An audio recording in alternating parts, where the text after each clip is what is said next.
And I was thinking how pretty this place is, how comfortable it is to live here. I mean, I've been picked on because of my situation over the years, and honestly, I don't know. It is what it is, but I guess I was just confusing people. And I think I would have stayed at that last company if I would have, changed my gender.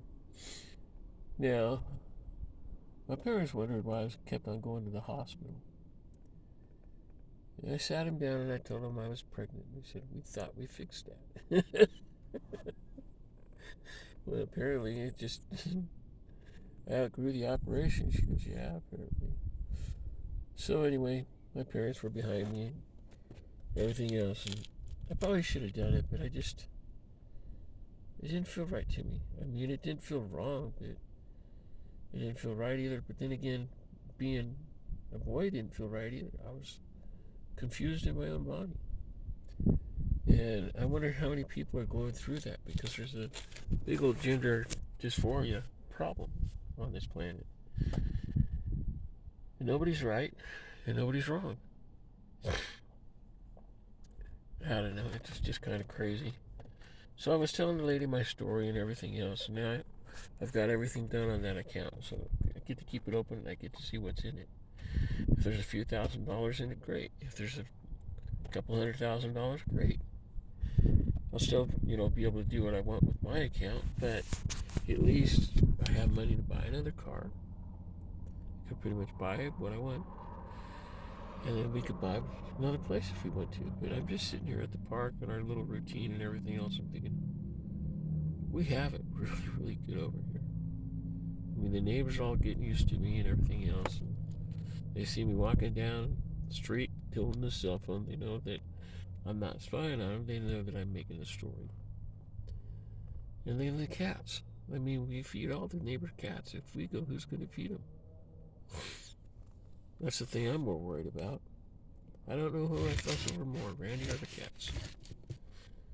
But anyway, I got that all done, so I get to see what's in it and what happened to it. And I'm not mad at anybody. It's not anybody's fault. It's just something that happened. And it wasn't supposed to. Here's that health call thing. I don't want to do anything with that. I'm not going to take a loan, and I'm not going to take a financial hardship loan. I'm going to open up my account instead. I get these loans, $2,000 or $3,000, little payday loans and stuff like that. They want to give me $8,000, $9,000. I don't need it. I don't need the extra money. I could do what I want with this money that I have right now. I have enough money in the bank that all I need to do is find the right thing, and it's going to work. And I've got a passive income somewhere. I kind of know where it's at. I kind of think I have it. I kind of think I'm working on it right now. The upgrades I don't really need. Well, that was not the passive income because they've got upgrades on it. Well, I don't know. Maybe they're still there. We'll see. I'll let you go know what happens and everything else, but I just wanted to let you know how happy I am and why I love this place. I mean, it's neat. I didn't like San Diego, and when I was in El Cajon, Brad and Tim were picking up, what was his name? Oh, Dwayne Davis. Dwayne Davis was the other guy. I forgot. Another guy first. The guy's name was Tim, and I know the other guy's name is.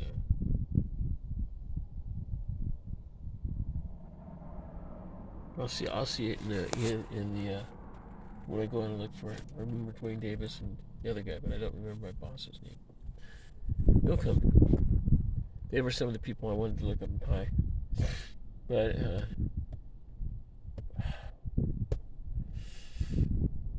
they used to tease him because the manager's name started with double D's, and the driver's name started with double D's. And my name was S, started with an S, and Tim's name started with a T. So we got teased for our names. because of the double D concept. And Dwayne Davis is a chess player.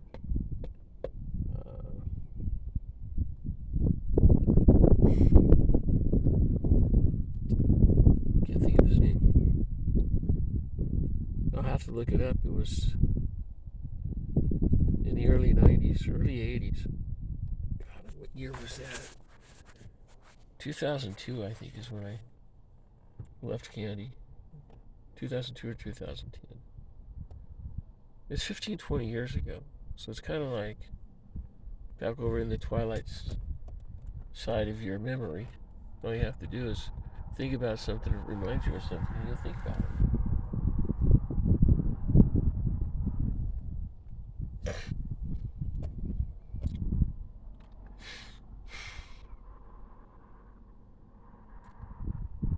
Dwayne Davis and Dwayne had a big old crush on me. Tim was Mr. Tough Guy. And I told them to. I said, if it came down to me and Tim, I put my money on me. I wouldn't put my money on Tim. And they were telling jokes about how I was being such a jerk and everything. And you get Tim all riled up and everything. And Dwayne and Davis, whatever his name was, and he goes, yeah. Sarah said she wasn't going to come back. She didn't like San Diego anymore. She didn't like El Cajon. And it's where she's going to move to Colorado and never come back. But we really don't have to worry about Tim. And I said, the other guy said, well, she said she could beat him up. Tim's a big brute of a guy. I don't see how that little 4 foot, 5 foot, 605 pounds, 110 pound girl is going to turn around and beat up that guy. But they also didn't know I was a military ninja instructor. But yeah, we're all friends. I love Tim. Tim was a good guy. He just kind of a little bully, but he still was a lot of fun to be with. Dwayne, Tim. I guess when I get on Dwayne Davis's Facebook page, like I've done in the past, I can look at the rest of them.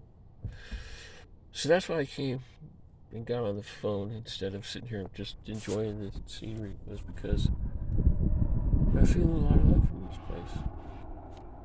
I felt that in England too, and also down in San Diego. Now, if Meeker didn't accept me as a patient, I would have gone down to Colorado military base. I would have drove down there, I would have got in there, and I would have said, hey, this is my situation. What can we do? I said, where do you live, Craig? This is a 3-hour drive. I said, I know. Meeker's only 45 minutes. And the people in here are sweeties. But it is what it is.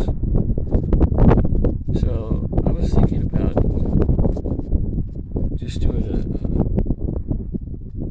the HRT thing, but I think I really need it. I think I could buy the over-the-counter products that work well enough that it's just going to change me a little bit, but I don't look like a boy. I never really looked like a boy. I looked like a girl trying to cover up as a boy. That's just kind of so funny. And what I learned over my misery was how to make people laugh. It's not just funny. It's just nuts. There's a cop car over there. Big old black one hangs around. But anyway, it is what it is. And they really should hang around here because this is one of the places where people make their drops at. So, I don't know what they're doing, but it doesn't matter to me. I don't get nervous around policemen. I like the fact that they're around and I feel protected around them. I've never really felt bad around a policeman. Now my husband, on the other hand, yeah, he's a little bit different, but it's not their fault. He was taken away from his parents because they were abusive. And they should have taken him away. I don't know. It is what it is. Somewhere along the line, I met his dad, and I didn't like him, but he was part of the team somewhere back in my military days.